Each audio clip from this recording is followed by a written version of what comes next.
Oke, kita untuk hari ini kita akan membahas tentang permasalahan percabangan ya. Jadi pekan lalu kita 2 pekan yang lalu tepatnya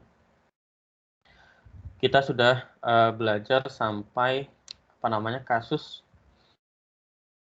2 pekan yang lalu sudah disampaikan bahwa dalam sebuah algoritma ada tiga flow control yang utama ya. Bagaimana kita mengendalikan alur dari sebuah algoritma itu. Yang pertama adalah sequence atau runtunan, kemudian percabangan ya yang akan kita bahas hari ini, dan kemudian ada pengulangan ya. Nah, pengulangan itu akan kita bahas pekan depan, tapi pekan depan kita akan ada kuis dulu ya. Jadi di awal kuliah yang telat ya tidak akan ada waktu tambahan ya. Jadi jam 9 tepat kita akan langsung mulai dengan kuis pekan depan. Kuisnya adalah tentang membuat algoritma ya. Mulai dari batasannya adalah dari sequence sampai percabangan ya. Dan itu kalian boleh memilih memakai flowchart atau pseudocode. Oke. Yang akan kita bahas hari ini adalah struktur percabangan, kemudian bagaimana kita bisa utilize atau memanfaatkan percabangan dengan baik, gitu ya. Yaitu tentang pilihan-pilihan pada percabangan. Nah, kita mulai dengan struktur dari sebuah percabangan ya. Di dalam sebuah algoritma, ya, pada dasarnya percabangan itu Jadi pada dasarnya percabangan itu ya kalau di flowchart itu kita ada belah ketupat ya untuk kondisinya. Kemudian belah ketupat ini kan menerima satu masukan ya. Kalau suara saya kedengaran? Suara kedengaran Pak. Tadi kecil atau enggak? Enggak. Sorry, tadi mic-nya agak jauh soalnya. Oke.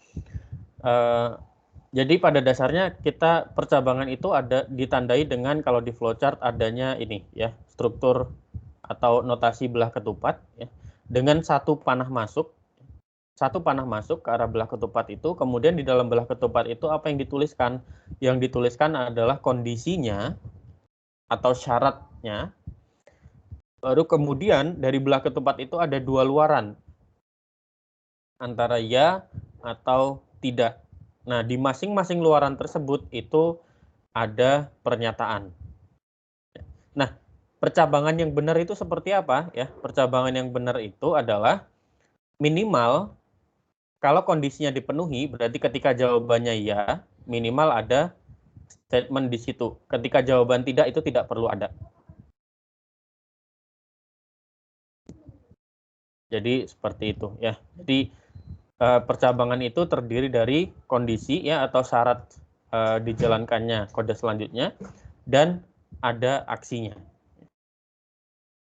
Nah, ketentuan percabangan ya, oke.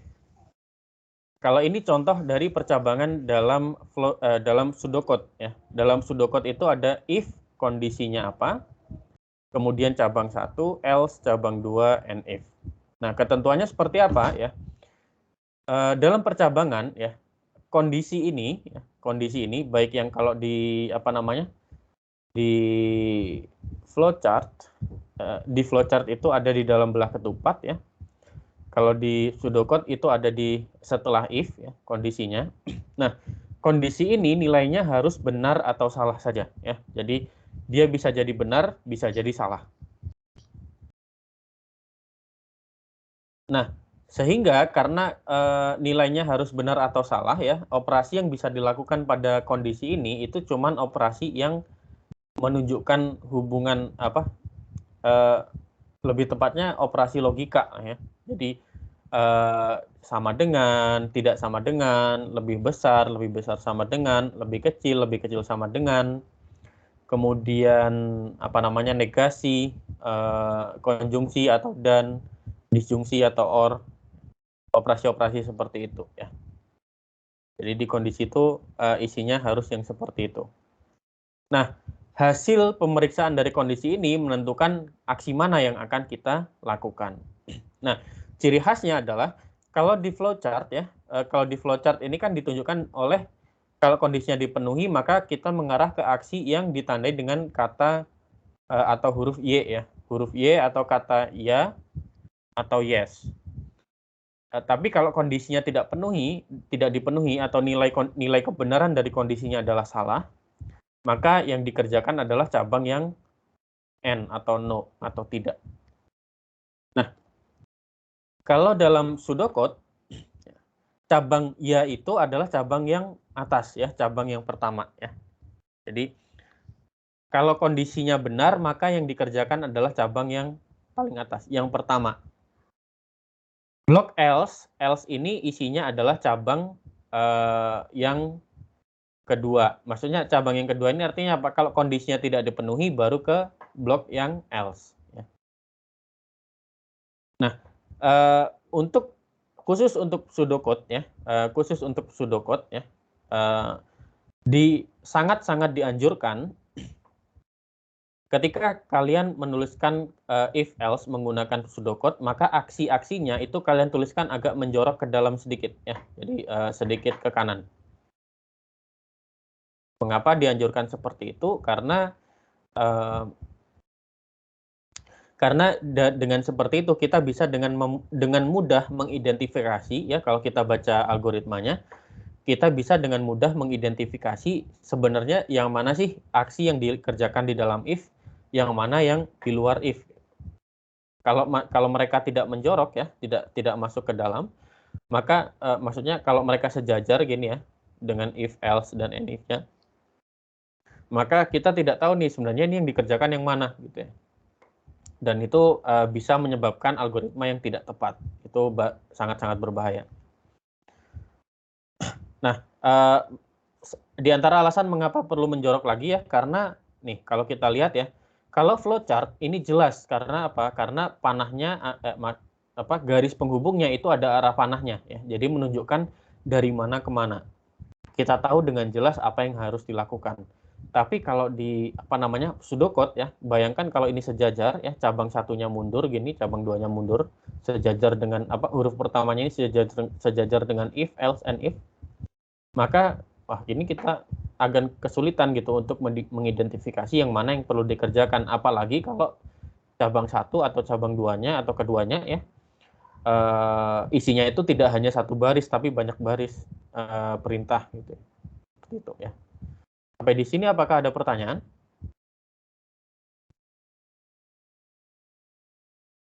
Pak, saya mau nanya, Pak. Ya. Tadi kan bisa balik ke slide yang sebelum ini, Kak, Pak? Lagi, Pak, yang flowchart ya. Itu kan tadi Bapak bilang kalau setelah kondisi, misalnya memenuhi itu ada statement. Nah, Bapak bilang tadi, jika kondisinya tidak memenuhi itu nggak perlu lagi ada statement gitu, Bapak? Ya. Misalnya nih, kondisinya tidak memenuhi, terus kita ada statement buat membuat si program ini memenuhi, jadi dibalik gitu Pak, kebalik ke atas statementnya. Oh, itu bisa kan? Nanti ya bisa saja, tapi nanti ya belum dibahas sekarang. Itu nanti ada hubungannya dengan pengulangan. Oh, oke Pak, terima kasih Pak. Ya. Oke, ada lagi?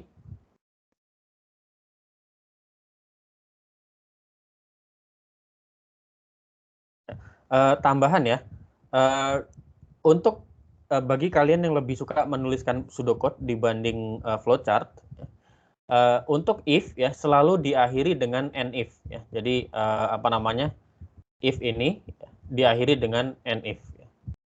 Tulisannya NIF, tidak hanya N saja tapi NIF. Ya.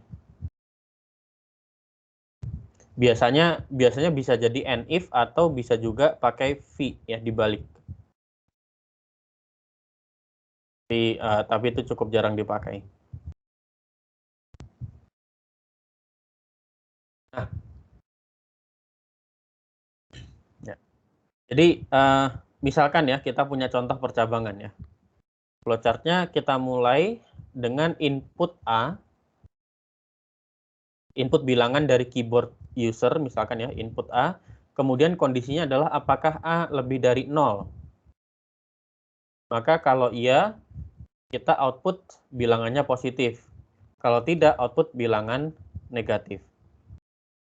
Kan seperti itu ya. Ini adalah contoh percabangannya ya. Jadi di sini kalau kalian lihat ya, di sini di gambar ini bagian ianya ada di kanan, tidaknya di kiri. Di contoh ini ianya ada di kiri, tidaknya di kanan, tapi nggak masalah kalau di flowchart. Karena apa? Karena notasinya jelas ya, letaknya di mana. Mau dibalik-balik, mau di kanan, di kiri, atau di bawah gitu ya, itu nggak masalah. Karena jelas ditunjukkan oleh arah panah ini. Tapi bagaimana dengan penulisan dalam pseudocode ya? Kita mulai dengan ternyata flowchart yang seperti ini kita bisa tuliskan kalau dalam pseudocode itu kita butuh 1, 2, 3, 4, 5, 6 ya, 6 baris. Baris pertama isinya kan input A ya. Kita baca input itu kalau di pseudocode yang standar dipakai adalah read ya. Boleh pakai input ya. Read A. Kita baca kita baca bilangan A ya, bilangan yang kita simpan dalam variabel A dari keyboard user. Kemudian kita masuk ke percabangannya ya. If A lebih dari 0. Nah, kalau A lebih dari 0, misalkan nilai kebenarannya benar, maka yang kita cetak adalah bilangan positif. Tapi kalau A tidak lebih dari 0, ya, maksudnya A kurang dari atau sama dengan 0, berarti kan kita masuk ke kelompok yang kedua, yang else, ya. Yaitu kita cetak bilangan negatif. Sampai di sini apakah ada pertanyaan?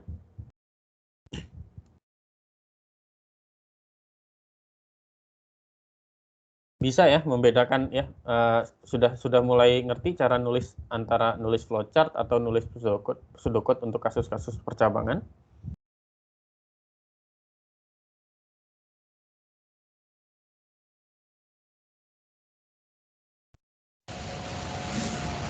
Sudah cukup jelas, Pak. Tapi kalau gitu saya yang bertanya deh. Ini boleh nggak kalau print bilangan positif dan print bilangan negatifnya ini saya tukar posisinya? Enggak, Pak. Soalnya nanti jadi Ya, bisa. Soalnya kalau kita tukar nanti jadinya tidak sesuai dengan harapan ya. Makanya ini jadi kita tahu ya yang mana yang dikerjakan gitu ya. Oke. Nah, sekarang apa aja sih pilihan yang ada di dalam sebuah kasus percabangan gitu ya. Jadi ada 3 kasus pada dasarnya ya. Yang pertama hanya 1 pilihan saja, yang kedua ada 2 pilihan, dan yang ketiga ada banyak pilihan ya, bisa 3 atau lebih. Nah, untuk kita mulai dari yang kedua ya. Yang kedua, yang 2 pilihan ini kita sudah bahas tadi ya. Jadi 2 pilihan ini artinya apa? Kalau iya dia ada yang dikerjakan, kalau tidak juga ada yang dikerjakan. Itu 2 pilihan. Tapi kalau 1 pilihan gimana? 1 pilihan itu ya kita di sini hanya 1 pilihan saja ya, yaitu dikerjakan hanya jika jawabannya ya. Ketika tidak, itu tidak ada dikerjakan apa-apa. Ya, kalau di sini 1 pilihan saja. Ini yang tadi saya katakan bahwa kalau tidak itu bisa di skip sebenarnya ya. Cuman yang pasti kalau ya itu tidak boleh di skip. Jadi standarnya algoritma itu ya, kalau kondisinya benar ya, atau kondisinya ya atau yes atau benar atau true ya, itu harus ada yang dikerjakan. Tapi kalau salah itu tidak harus ada. Itu standarnya ya. Gitu ya. Nah, itu 1 pilihan, kemudian kita juga punya 2 pilihan. Kemudian bagaimana kalau kita punya banyak pilihan ya? Contohnya seperti ini ya. Kita punya input A, apakah A-nya lebih dari 0? Kalau iya, kita input bilangan positif. Kalau tidak, berarti kemungkinannya apa?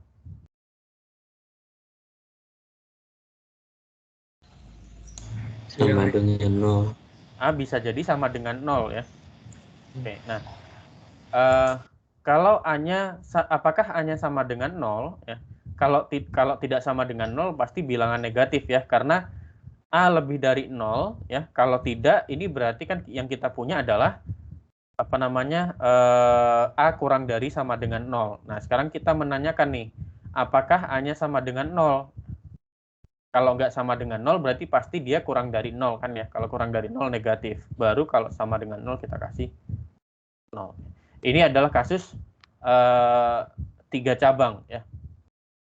Nah, bisa jadi kita punya ini setelah cabang yang ini masih beranak lagi gitu ya. Masih banyak cabangnya lagi. Itu bisa jadi, sangat mungkin ya.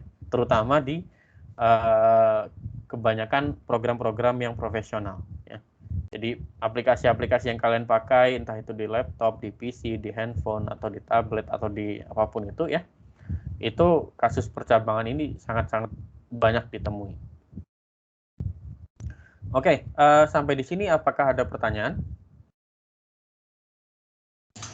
Pak, saya ingin bertanya. Ya.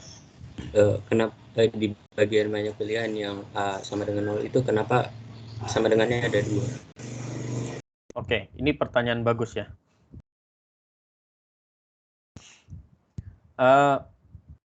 Dan kayaknya saya lupa memasukkan ini ke dalam apa namanya slide. Oke, jadi operator, mungkin saya perlu nambahkan ini deh.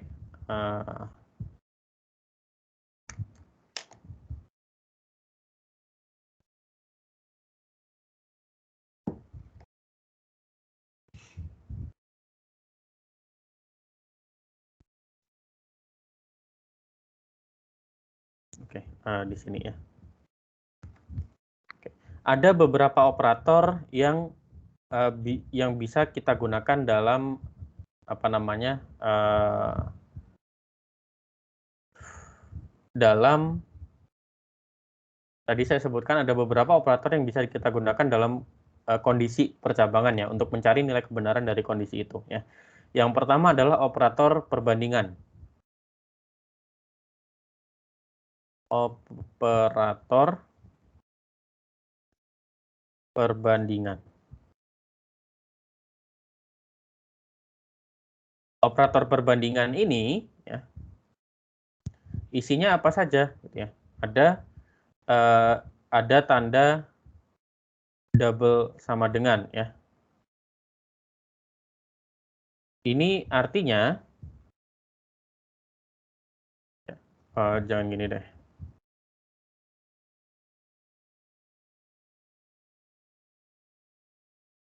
Misalkan kita punya pernyataan A double sama dengan B ya. Ini adalah pertanyaan apakah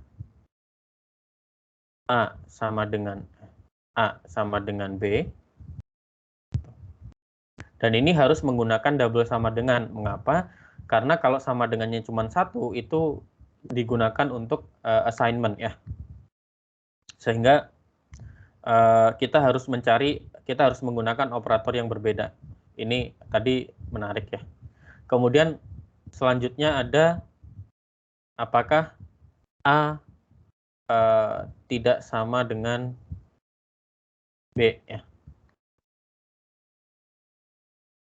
Apakah A tidak sama dengan B? Ini operatornya yang kita pakai seperti ini.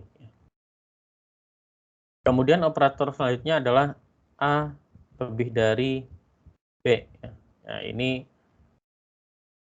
apakah A lebih dari B?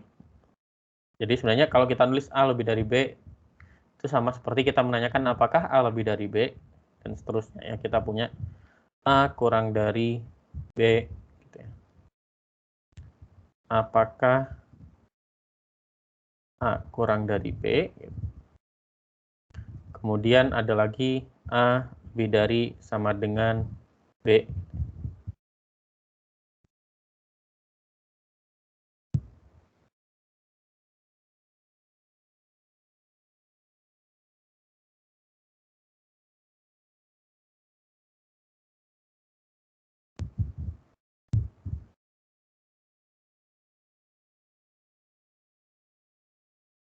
Ini yang pertama adalah kita punya operator perbandingan.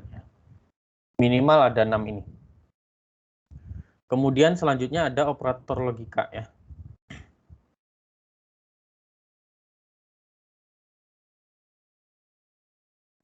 Ini ada AND ya. Jadi misalkan pernyataan A and B. Ini adalah A dan B ya. Di mana kalau kalian masih ingat ya,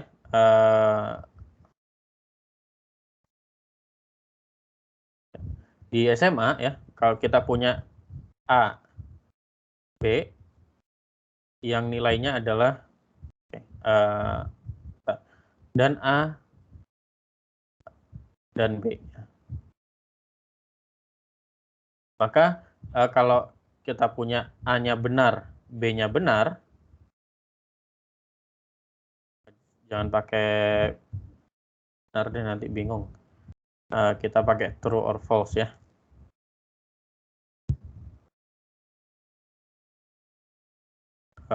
T adalah true, F adalah false.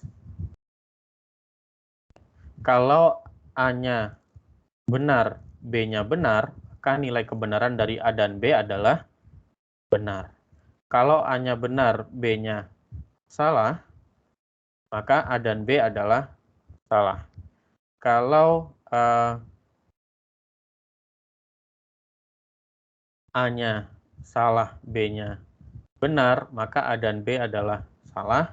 Dan kalau A-nya salah, B-nya salah, maka A dan B adalah salah. Tabel yang selanjutnya kita punya A,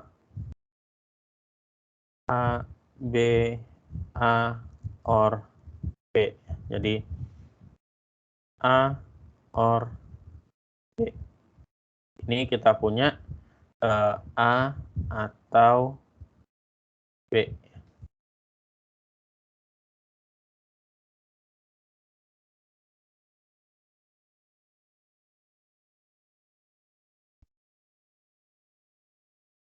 Oke, kalau A-nya benar, B-nya benar, A atau B itu nilai kebenarannya benar atau salah? Benar, Pak. Nah, benar. kalau A-nya benar, B-nya salah, A or B? Benar, Pak. Benar. Benar. Benar. Kalau A-nya salah, B-nya benar, A atau B? Benar, Salah. Pak. Benar. Masih Benar. benar juga ya. Kalau A-nya benar, A-nya salah, B-nya salah, maka Salah, A atau Pak. B? Salah. Salah. Salah. Ya, masih ingat ya di matematika SMA ya. Pak. Nah, kemudian ada satu lagi operator not ya. Not misalkan not A. Tidak A ya. Atau kalian kenal dengan negasi A gini kalau di SMA ya. Ini kalau kita punya tabel ya. A terus not A ini ya. Kalau A-nya benar maka not A adalah False. salah. Kalau A-nya salah, not A adalah Benar. True. benar ya. Ini operator yang dipakai tadi ya. Bisa dipahami sekarang? Coba. Ya, jadi nanti di kondisi Bisa. itu ya, di kondisi if else itu di kondisinya ya, entah di dalam belah ketupat atau di setelah if itu kalian hanya bisa pakai ini ya. Untuk sementara. Ada pertanyaan lagi? Pak. Ya. Saya ingin bertanya, kalau di pseudocode itu operator logika tidak memakai simbol, Pak ya, tapi pakai huruf kata and or not gitu. Pakai simbol tidak masalah sebenarnya ya, tapi kalian harus konsisten ya. Sebenarnya gini, intinya kalau kalian membuat algoritma ya dalam flowchart atau pseudocode itu asal yang kalian tuliskan itu benar dan kalian konsisten menggunakan itu sebenarnya tidak masalah ya. Tapi untuk di kelas ini ya, ini tolong dicatat ya. Untuk di kelas ini ya, kita akan memakai operator-operator yang ada di sini saja, tidak memakai di luar ini ya. Supaya kita satu kelas standar sama semua gitu ya. Sepakat ya?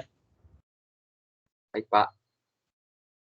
Oke, nah sekarang bagaimana di pseudocode ya? Kalau di pseudocode, kalau satu pilihan kita punya print A, if A lebih dari 0, maka print bilangan positif, kemudian langsung end if. Ya. Kalau dua pilihan, baru ada else-nya. Jadi kalau A lebih dari 0, print bilangan positif, else print bilangan negatif, end if. Jadi else ini menunjukkan kalau misalkan tidak memenuhi A lebih dari 0, maka pasti kurang dari sama dengan 0 ya. Gitu. Tapi kan tidak harus kita lakukan.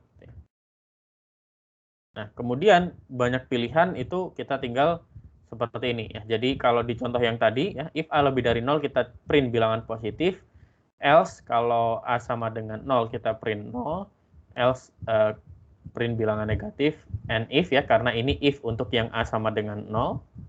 Kemudian kita end if lagi untuk yang bagian paling luarnya, seperti itu ya. Nah, dengan di sini bisa kelihatan ya. Dengan kita meletakkan apapun yang ada di if else itu agak sedikit menjorok ke dalam, kita bisa membedakan ini sebenarnya end if yang pertama nih. End if yang pertama ini end untuk if yang mana kita kelihatan ya. Ini adalah if end untuk if yang A sama dengan 0. Kemudian end if yang kedua itu adalah end if yang paling luar yang ini gitu ya. Seperti itu ya. Untuk yang pseudocode ini apakah bisa dipahami? Ya, Pak. Bisa? Ada pertanyaan?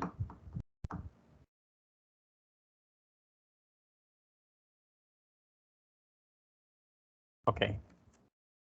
Nah, kemudian apa sih prinsip dari percabangan itu ya? Jadi pada dasarnya ya, dalam sebuah percabangan ya, kalau kita punya if else seperti ini ya, pada dasarnya yang dijalankan itu hanya satu cabang saja ya.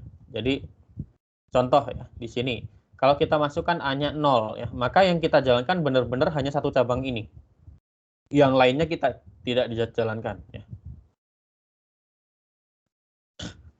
Nah, percabangan yang dijalankan itu pasti percabangan pertama yang kondisinya benar.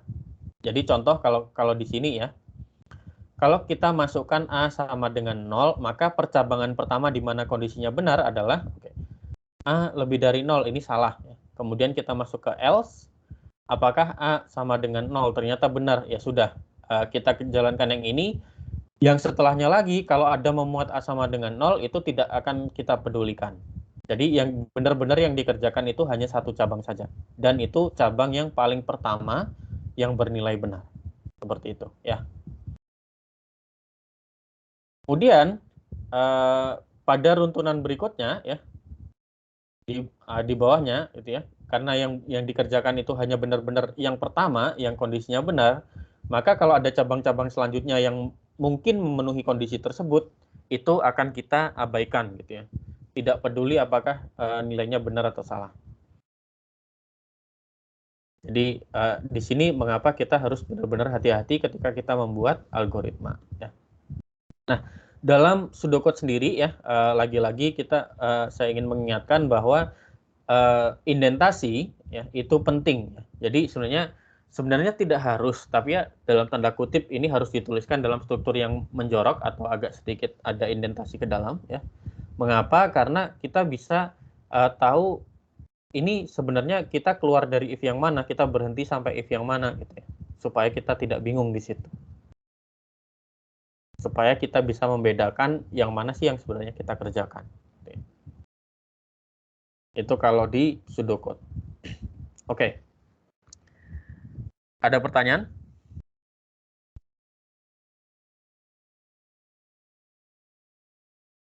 Jelas, Pak. Kalau gitu, kita akan ke arah percabangan yang agak sedikit lebih kompleks ya, yaitu percabangan berantai ya, yang kita namakan istilah bahasa Inggrisnya adalah chain conditional ya. Jadi percabangan berantai. Kemudian nanti ada percabangan bersarang ya, nested conditional. Nah, kita mulai dengan chain conditional dulu ya. Apa sih chain conditional itu ya? Percabangan berantai itu. Ya. Jadi percabangan berantai itu ya, ketika salah itu ada cabang lagi. Tapi ketika benar itu tidak ada cabang apa-apa. Jadi ketika kondisinya dipenuhi atau ketika di cabang yes itu tidak ada apa-apa ya, hanya satu perintah, bisa beberapa perintah tapi tidak ada percabangan. Baru kalau salah ada cabang lagi. Jadi itu mengapa dinamakan percabangan berantai ya. Jadi kalau salah kita cabang lagi, kalau salah nanti di sini cabang lagi, kalau salah bisa cabang lagi dan seterusnya. Ya. Itu adalah percabangan berantai. Ya, dalam pseudocode itu ciri khasnya seperti ini. Ya, jadi banyak cabang yang kita sudah pelajari itu baru yang kita namakan percabangan berantai saja. Jadi ciri khasnya apa percabangan berantai? Percabangan berantai itu, ya, ciri khasnya adalah if yang baru. Ya. Jadi kan ini if, kemudian if yang ada if lagi ya. If yang baru itu adanya di dalam else. Jadi if, else if, ini bisa jadi ada else if lagi dan seterusnya. Jadi ciri khasnya adalah else if. Di dalam if itu tidak boleh ada if ya. Di dalam if yang ini tidak boleh ada if. Seperti itu ya. Kemudian ciri khas lainnya adalah ya kita punya karena percabangan berantai itu kita ada if, else if, else if, else if dan seterusnya ya. Maka paling belakang kita punya else ya. Nah, else ini hanya ada satu ya. Dan itu merupakan cabang yang paling akhir ya. Contohnya kalau di sini kelihatan ya. Jadi if, else if ya. Else if ini terus else.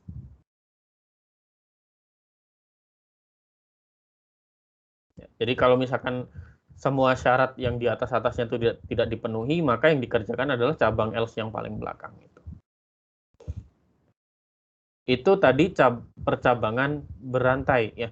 Nah, apa bedanya sih percabangan berantai dengan percabangan bersarang gitu ya? Kita akan lihat ya. Percabangan bersarang ya, nested conditional itu pada dasarnya adalah bedanya di dalam percabangan di cabang yes ya, itu bisa jadi ada cabang. Jadi pada dasarnya chain conditional itu adalah bagian dari nested conditional.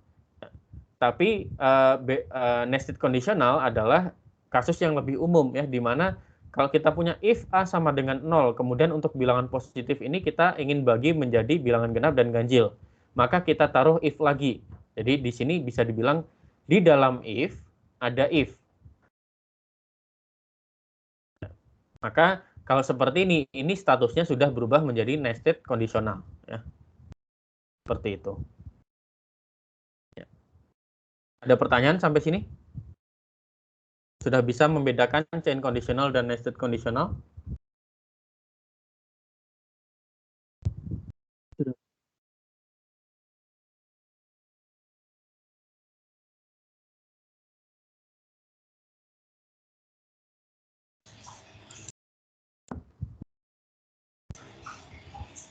Ada pertanyaan?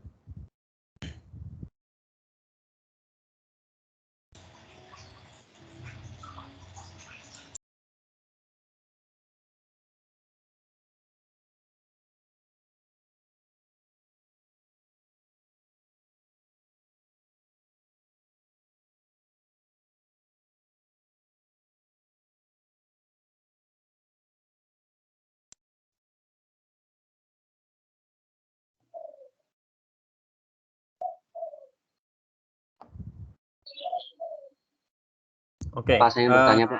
Ya, silakan. Ini maksud dari mod A, koma 2 itu maksudnya sisa bagi A dibagi 2 sama dengan 0, kan? Iya, betul. Mod di sini saya pakai mod A,2. Nanti ada orang yang suka pakai ini ya. Jadi ada juga yang suka pakai A persen 2%. Ini biasanya modulo. Kalau di sini saya pakai mod A,2 karena ini yang biasa saya pakai. Baik, Pak, terima kasih. Ya. Jadi ini apakah kalau A dibagi 2 sisanya 0, kalau 0 maka dia bilangan genap ya kan? Kalau sisanya tidak 0 maka pasti bilangan ganjil. Sudah bisa membedakan antara nested conditional dan chain conditional? Bapak kalau chain conditional itu percabangannya ada di else. Kalau ini bisa di Percabangannya ada if di and else. else. Ya, Gitu. betul sekali ya. Nested conditional itu percabangannya bisa di if seperti ini ya.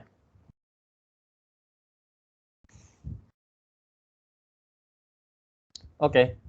Nah, kemudian kan tadi kita punya nested, ada chain conditional, ada nested conditional, itu terkesannya kompleks ya. Jadi kita di dalam if ada if lagi, kemudian ada if lagi, selain itu di else juga ada if lagi dan seterusnya.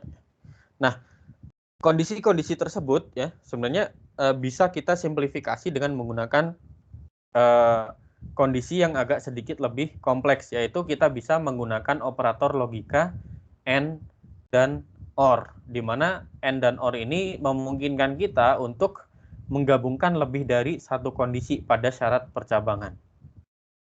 Contohnya seperti ini ya. A kita kasih nilainya 2, B kita kasih nilainya 3. Maka if not A and not B, kita cetak kedua bilangan adalah bukan 3 ya. Nah, di sini kalau kondisinya kompleks seperti ini kan ada konjungsi and ya, dan di sini untuk mengecek nilai kebenarannya itu agak sedikit lebih rumit ya. Oke. A sama dengan 3, ini nilai kebenarannya apa kalau di sini? Kan kita punya A-nya 2, B-nya 3 ya. A sama dengan 3, nilai kebenarannya adalah adalah false ya. Sehingga kita punya not A sama dengan 3, itu nilai kebenarannya adalah True. True. true ya. Karena yang ada di dalam ini adalah false. Kemudian B sama dengan 3. Apakah B sama dengan 3? True. True. True ya. Sehingga not B sama dengan 3, nilai kebenarannya adalah False. false ya. Karena B sama dengan 3-nya tadi true ya. Nah, baru setelah ini ya kita kita gunakan operator konjungsinya dan ya. Jadi not A sama dengan 3 and not B sama dengan 3 itu adalah A sama dengan 3-nya tadi false ya, B sama dengan 3-nya adalah true. Kemudian kita notkan, maka kita punya nilai kebenarannya berubah menjadi yang ini true, yang not B sama dengan 3 jadi false. Sehingga kalau kita gabungkan dengan operator konjungsi ya, true and false, nilai kebenarannya adalah False. False. false. Maka kira-kira dari algoritma ini ada yang dicetak nggak? Kalau ada apa?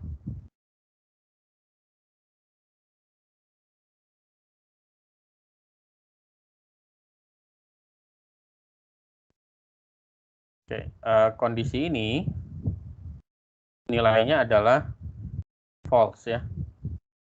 Berarti yang kita lakukan apa? Lewati ya, Pak? Apa? Dilewati. Dilewati ya. Jadi dilewati ya. Jadi di sini karena tidak ada else kita tidak melakukan apa-apa ya. Jadi tidak ada yang dicetak ya.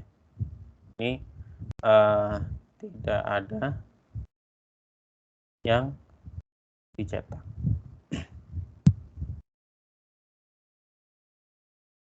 Oke. Contoh selanjutnya ya. If A sama dengan 3 dan B sama dengan 3. A sama dengan 3 nilai kebenarannya adalah False, Pak. False, Pak. false. B sama dengan 3 nilai kebenarannya adalah True. true. Maka di sini nilai kebenarannya adalah False. False. false. Nah, kalau false berarti yang kita kerjakan yang mana? Yang else, Pak. Else-nya. Yang else ya. Berarti ini skip ya. Skip. Kita jalankan yang else ya. Kemudian kita cek not A sama dengan 3 and not B sama dengan 3 ya. Ini tadi false, B sama dengan 3-nya true ya. Not A sama dengan 3 ini jadi true, not B sama dengan 3 jadi false, sehingga gabungannya adalah False. false. Maka yang kita jalankan yang mana? Yang Yang else, else. Pak. Yang else ya, karena ini kita skip ya. Jadi yang dijalankan ketika nilai kebenarannya adalah true. Maka kita skip else. Ini kita jalankan nggak yang ada di else di sini? Jalankan, Pak. Dijalankan ya. Kita jalankan yang ini. Jadi salah satu bilangan adalah angka 3, ini kita jalankan. Seperti itu ya. Sampai di sini apakah ada pertanyaan?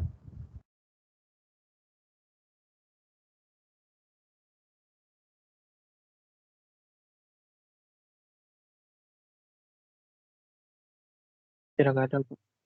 Nggak ada? Saya ingin bertanya, kenapa ini and if-nya 2 kali, Pak? Saya pakai highlighter ya. If yang pertama, if ini kan ada if yang di dalam ya. Jadi and if yang ini, and if yang pertama itu adalah menutup if yang ada di sini. Kalau dilihat dia sejajar ya. Kemudian yang kedua itu adalah di and if yang kedua yang warna hijau ini menutup if yang atas. Seperti ini. Kalau dilihat dia sejajar juga ya. Itu alasannya. Bisa dipahami? Bisa, Pak. Jadi ini kalau kalian menggunakan pseudocode ini kalian harus ingat menutup dengan and if ya. Kalau tidak berarti salah pseudocode-nya.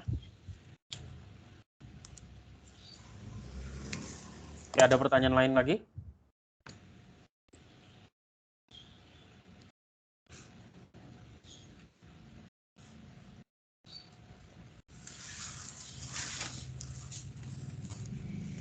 Tidak ada?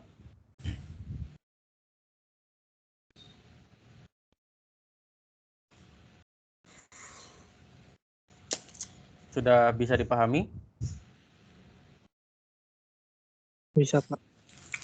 Oke, kalau gitu Bisa, Pak. pada kondisi ini ya, kan kita sedang mempelajari kondisi yang kompleks ya. Kita menggabungkan and, or, dan seterusnya ya. Nah, terkadang di kondisi ini kita bisa jadi punya, kalau tadi di contoh ini kita hanya punya satu and saja gitu ya di setiap kondisi. Atau satu or saja mungkin ya. Tapi bisa jadi kita punya lebih dari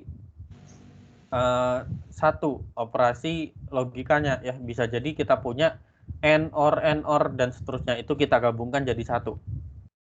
Nah, kalau seperti itu gimana caranya gitu ya. Nah, kalau seperti itu bagaimana cara si komputer atau kita sebagai yang membaca algoritma itu bisa tahu untuk ngecek nilai kebenarannya ini kita harus mulai dari mana? Nah, caranya adalah kalau seperti itu ya. Caranya adalah sama seperti di mata pelajaran matematika ya. Tanda kurung kalau kita punya operasi penjumlahan, pengurangan, perkalian, pembagian gitu ya. Tanda kurung ini bisa dijadikan untuk alat di mana kita bisa mengatur urutan eksekusi atau urutan untuk memeriksa nilai kebenarannya. Jadi kalau misalkan ada kalau misalkan tidak ada tanda kurung, biasanya kita mulai dari paling depan ya. Di matematika juga gitu kan ya. Atau kalau kita punya ada dalam satu persamaan itu ada perkalian dan penjumlahan misalkan ya. maka yang dikerjakan pasti perkalian dulu ya. Entah itu perkaliannya ada di tengah, ada di depan, ada di belakang, tetap yang kita kerjakan yang perkalian dulu. Tapi kalau penjumlahannya kita kasih kurung, maka kita tahu bahwa itu yang harus kita kerjakan duluan. Sama seperti itu di kondisi kompleks ini, tanda kurung ini bisa membantu kita untuk memastikan kita tahu yang mana yang dieksekusi lebih dulu. Nah, biasanya ya, biasanya kalau kita banyak-banyak NOR itu berbahaya ya. Biasanya bikin kita makin bingung ya, sehingga kita perlu yang namanya tracing. Nah, tapi tracingnya bagaimana? Tracing ini nanti kita akan diajarkan 2 minggu lagi. Lebih ke latihan kita tracingnya ya. Cuman hint untuk tracing ini sudah terlihat di sini ya, atau di sini juga tadi ya. Kita trace, oh A-nya sama dengan 3 nilainya false, maka not A sama dengan 3 true, dan seterusnya. Ya, ini adalah proses tracing. Kalau tidak ada pertanyaan, kita langsung masuk ke latihan ya. Seperti biasa di setiap latihan ini saya minta kalian untuk bikin flowchart atau pseudocode, terserah yang kalian suka yang mana. Kalian bikin, kemudian nanti kita bahas ya. Soal yang pertama.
baru satu yang sudah menuliskan jawabannya.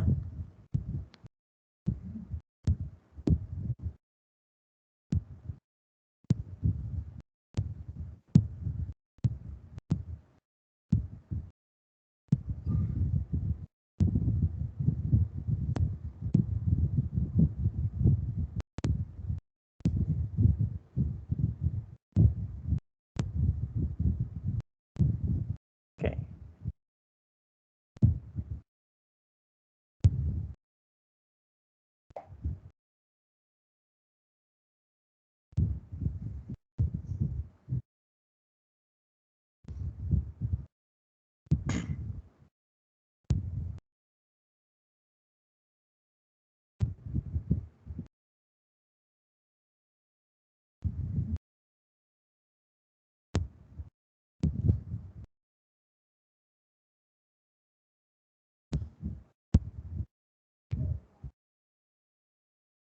Ada yang pakai flowchart nggak?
Ada yang pakai flowchart?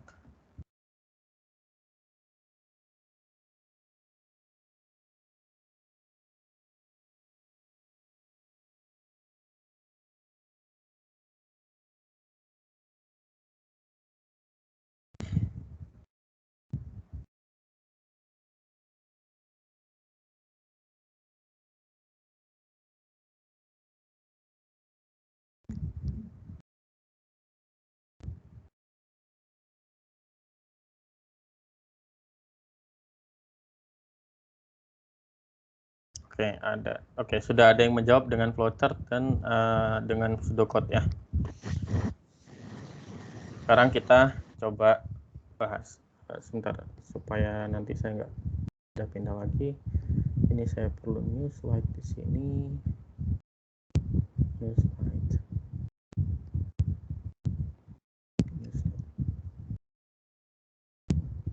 Oke. Di sini kita akan coba dulu ya dengan yang pertama kita pakai pseudocode. Saya mau copy yang mana ya?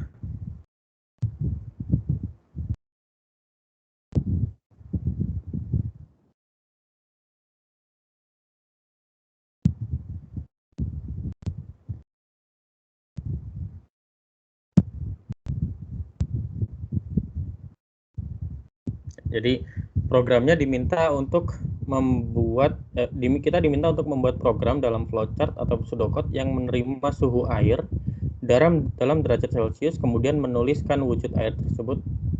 Oke. Kalau kurang dari sama dengan 0, maka tuliskan beku.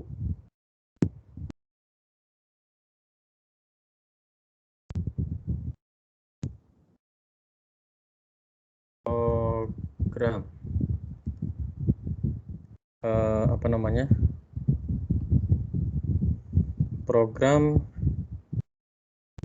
menuliskan wujud air.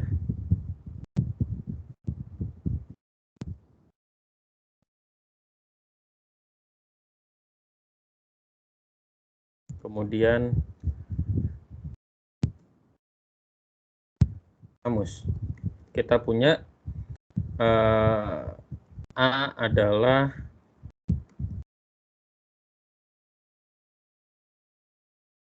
suhu air dalam derajat Celcius. Baru kita ke algoritmanya. Algoritma, kita input A, kemudian apakah A kurang dari sama dengan 0? Kalau iya, maka tulis beku.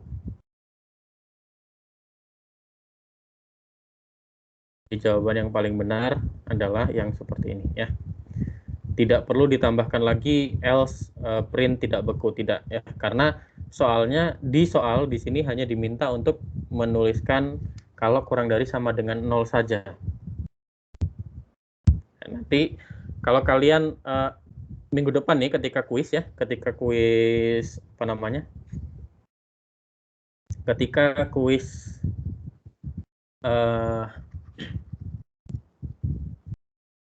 berpikir komputasi ya, kuisnya nggak lama, paling cuma 20 menit, dan kalian diminta untuk membuat 2 program yang ada if else-nya. Kalau misalkan jawaban kalian tidak sesuai nih ya, seperti di situ ada teman-teman yang menuliskan, oke, kalau iya, kalau benar apa, else apa gitu ya. Nah, kalau ada else-nya karena tidak sesuai dengan permintaan soal itu tidak benar ya. Jadi nilainya akan dikurangi. Walaupun secara esensi benar gitu ya. Maksudnya secara esensi kalau kita lihat di dunia nyatanya memang seperti itu, tapi kan nggak sesuai dengan permintaan soal gitu ya. Nah, kemudian bagaimana dalam pseudocode? Kita ambil yang satu ini saja.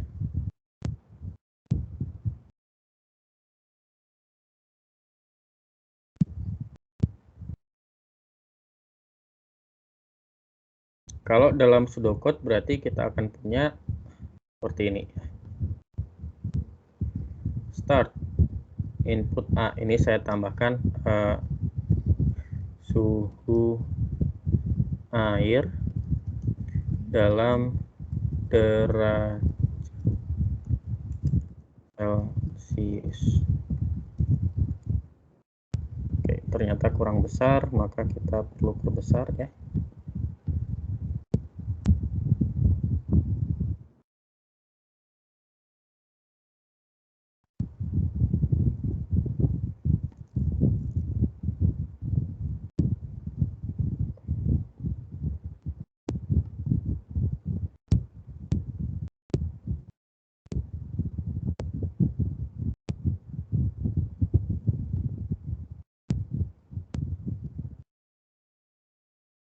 Kemudian kita buat konektor.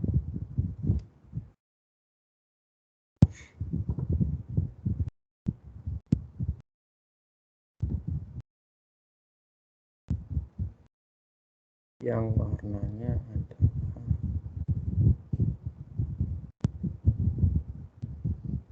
Oke ya. Kemudian kita sekarang yang diperiksa adalah apakah A kurang dari sama dengan 0. Maka kalau iya, outputnya adalah beku. Tuh, ya. Oke, sampai di sini apakah ada pertanyaan?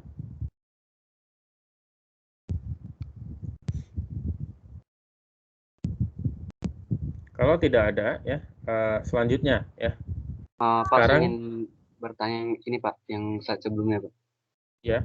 Ini read A, nanti inputnya gimana Pak? Inputnya ini, read A itu kita input. Oh, read A itu input juga Pak. Read ini kalau di pseudocode itu dibaca sebagai input ya. Jadi input A itu sama dengan read A. Oke, baik Pak, terima kasih. Oke, latihan selanjutnya ya. Nah, sekarang baru kalau misalkan, jadi tadi kan kalian sudah punya ya, pseudocode maupun flowchart-nya. Kemudian sekarang kita kembangkan nih. Kalau kurang dari sama dengan 0 beku, kalau lebih dari sama dengan, kalau lebih dari 0 maka kita tuliskan cair. Nah, gimana?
Oke ya, jadi sebenarnya kalau yang ini tidak berbeda ya. Ini saya copy saja.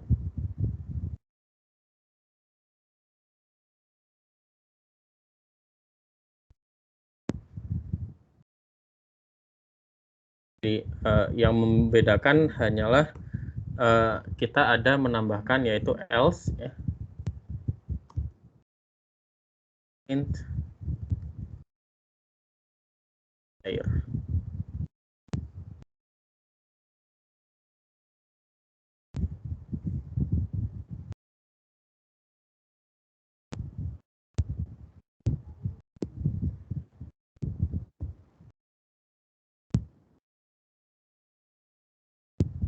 Kemudian di sini kita cuma cukup menambahkan output cair.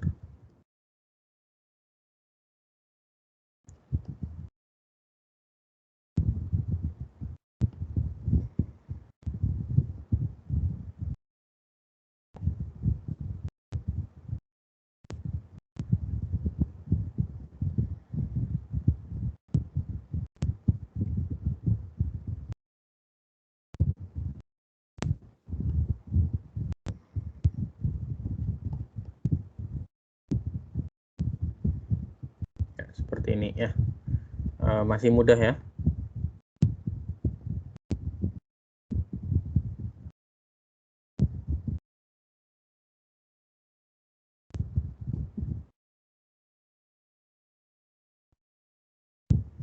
Kemudian kita akan coba yang agak sedikit lebih kompleks ya. Masih sama suhu ya, tapi sekarang kita tambahkan ini. Kalau lebih dari sama dengan 100 maka uap.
sepertinya sudah pada bisa ya. Saya menunggu yang pakai flowchart.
Oke. Ya.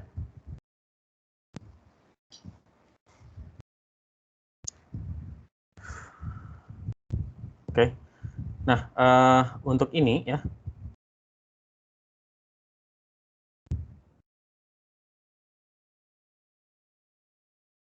Program menuliskan wujud air ya. Yang membedakan adalah sekarang kalau misalkan lebih dari 0 cair, tapi ketika lebih dari sama dengan 100 uap. Ini harus hati-hati. Ini kita punya if, misalkan A-nya lebih dari sama dengan 100,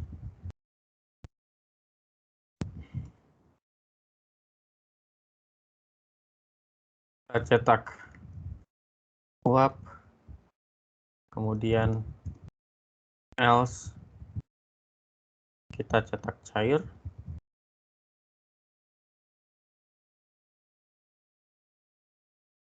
kemudian if yang dalam kita tutup ya. And if ini adalah untuk menutup if ini ya. Tapi kita bisa ubah kodenya. Kodenya bisa menjadi sekarang kalau misalkan ini saya ganti kurang dari 100, maka yang kita cetak cair dulu. Kemudian ini baru uap. Ini juga sama ya. Jadi di sini saya ingin memberikan peringatan kepada kalian ya, bahwa algoritma itu setiap orang cara berpikirnya beda-beda. Nah ini contoh untuk program ini saja, setidaknya kita punya 2 opsi untuk membuat algoritmanya ya. Maksudnya dengan pseudocode saja bisa ada paling tidak 2 opsi. Bahkan sebenarnya ada 6 cara untuk menuliskan kode ini ya. Setidaknya 3 atau 4 cara lah. Jadi kalian harus benar-benar perhatikan karena apa? Karena ketika mencontek ya, akan sangat-sangat ketahuan. Nah ini hasilnya yang mengulang-mengulang itu ya. Jadi sangat mudah bagi kami untuk memeriksa apakah mencontek atau tidak bagi yang mengikuti kelas yang berhubungan dengan algoritma. Jadi kalian harus perhatikan baik-baik ya. Ini contoh untuk yang pseudocode. Bagaimana kalau kita pakai flowchart? Di situ sudah ada jawabannya yang sudah benar sebenarnya.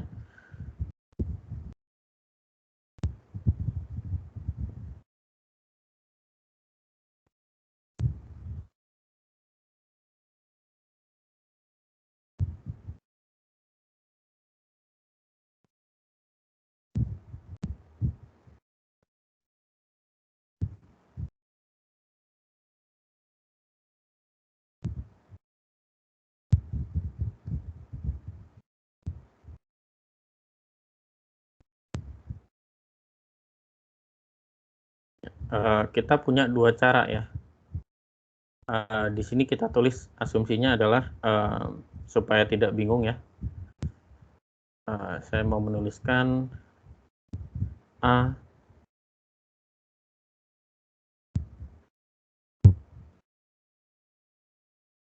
suhu air dalam derajat Celcius. Tapi A-nya A kecil ya. Input A, apakah A kurang dari sama dengan 0? Kalau kurang dari sama dengan 0, kita cetak U.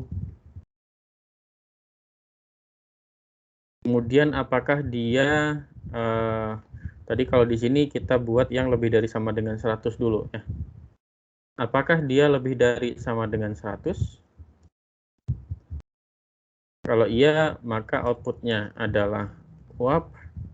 Kalau tidak, outputnya adalah cair. Tapi kita bisa bikin flowchart dengan cara lain ya.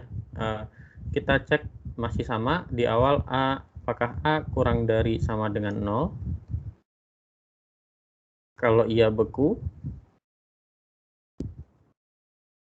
Kemudian sekarang diganti, apakah A kurang dari 100?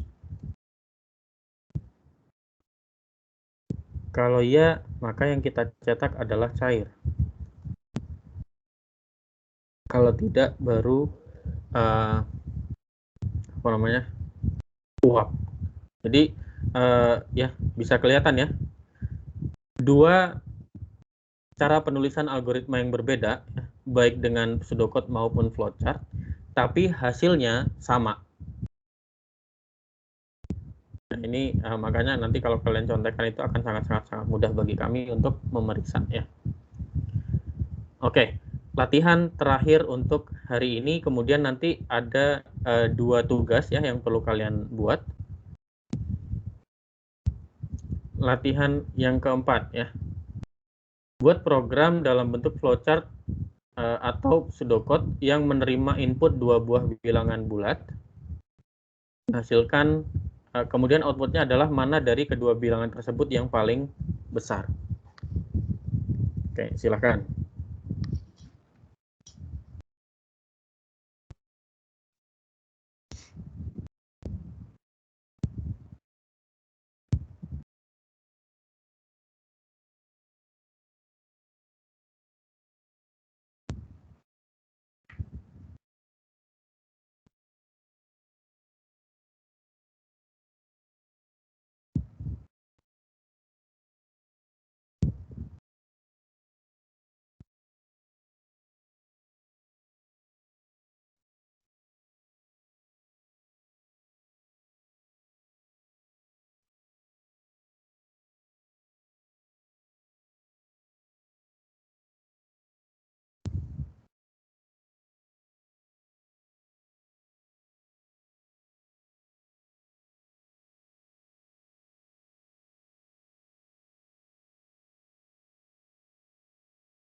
Oke, jawabannya sudah cukup benar ya.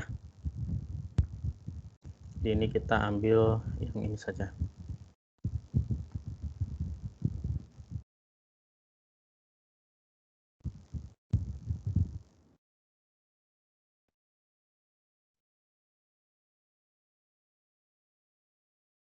Program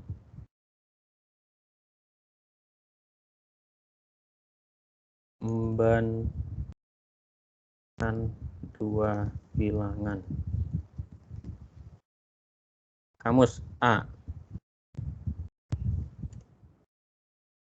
dan B adalah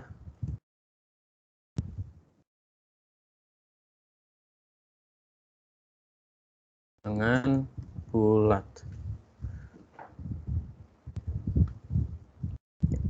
Kemudian read A kita tambahkan read B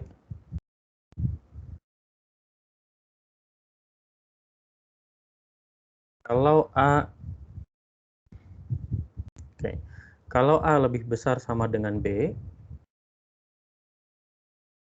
sama dengan B, maka yang dicetak adalah angka terbesar adalah A.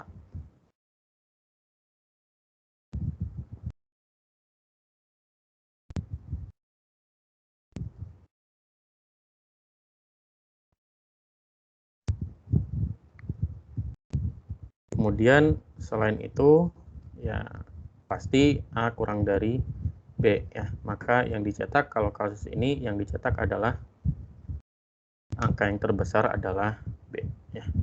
Mudah ya.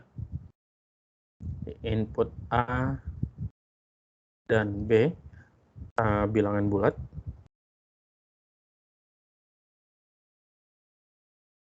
Kemudian apakah A kurang dari sama dengan apakah A lebih dari sama dengan B ya?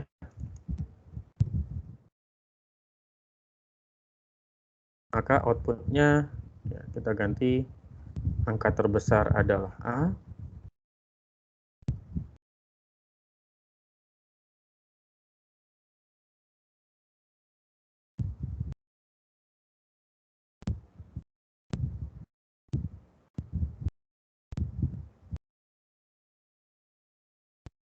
Kemudian kalau tidak, maka outputnya berubah menjadi angka terbesar adalah B.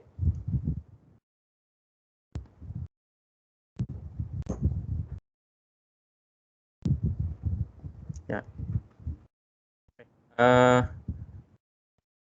Ini ya catatan tambahan lagi ya. Di sini kan yang diminta adalah tampilannya adalah yang ditampilkan adalah angka terbesar adalah A atau angka terbesar adalah B. Maka kalian benar-benar harus mengikuti apa yang diminta di soal itu ya. Jangan menampilkan jawaban yang lain gitu ya. Ya di sini kalau saya lihat contohnya mungkin punyanya siapa ya?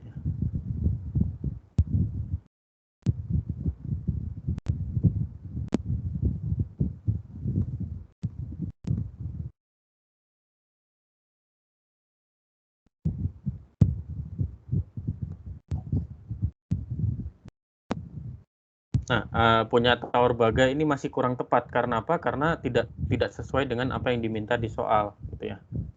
Walaupun secara algoritmanya tidak salah memang, tapi kurang tepat, gitu ya. Jadi kalau seperti ini masih ada pengurangan nilai, ya. Oke, sebelum saya akhiri, apakah ada pertanyaan?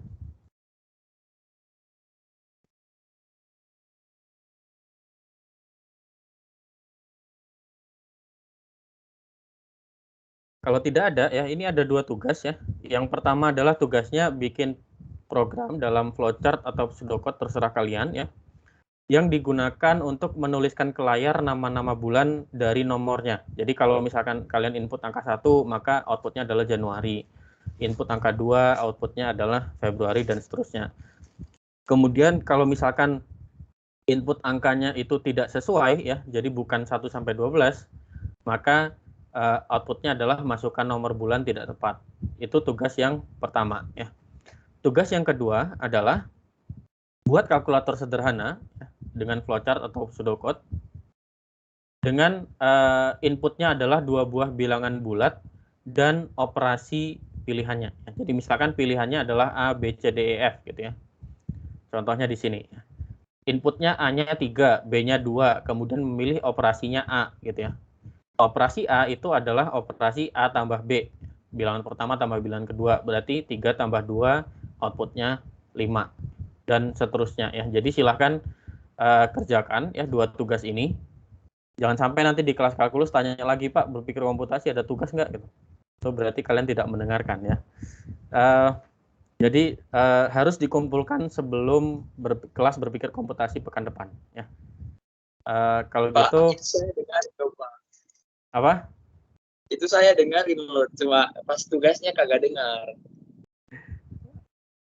Nggak fokus berarti. Gimana coba saya bisa kerjain tugas tapi gak perhatiin? Oke. Sampai bertemu hari Selasa depan di kelas berpikir komputasi, dan Selasa depan masuknya harus benar-benar jam 9 tepat ya, karena kita akan mulai dengan 20 menit pertama dengan kuis. Pak, Ya. itu Pak, ada lah. Apa nggak kedengaran, Farel? Mikrofonnya ke-mute. Laptopnya nge-lag gitu, Pak. Kenapa? Laptopnya nge-lag gitu, Pak. Pokoknya lah, mau bikin pseudocode atau flowchart gitu harus nunggu lagi gitu. Terus belum lagi buka MS Teams untuk kirim, Pak. Kan sama saya, kan saya tidak mengharuskan kalian menggunakan komputer ya. Kalian boleh tulis di kertas, terus digambar, di foto, terus dikirim. Banyak alternatif ya. Saya tidak akan memberatkan kok. Oke, Pak. Ya. Terima kasih banyak. Jadi tidak ada alasan untuk itu ya. Ya, Pak. Tanya Pak, buat yang kuis itu pengumpulannya dalam PDF juga, Pak? Ya, dianjurkan dalam PDF. Ya.